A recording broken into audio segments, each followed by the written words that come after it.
For our next project, we're going to learn about passementerie. Well, that's a big word. What does that mean? Passementerie is a fancy word to describe the fancy trim you put around things, such as this pillow. Here I have our next project, a basic pillow with trim.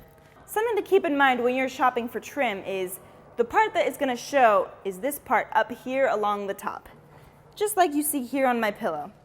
The rest is just helpful bits and pieces that are going to help us out a lot while we sew.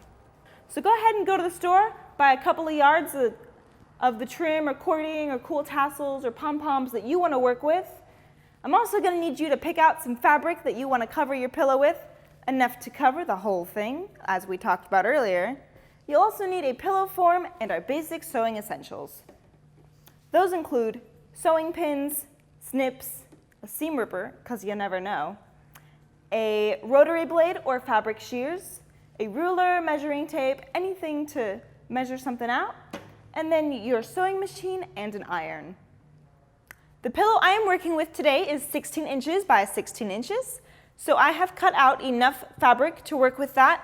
That means that my fabric here is actually 17.5 inches by 17.5 inches, because I want that 16-inch plus seam allowance.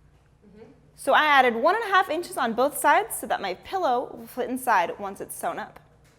So you'll see 17.5 inches here, 17.5 inches this way. Go ahead and cut out your own fabric at home with the measurements in mind.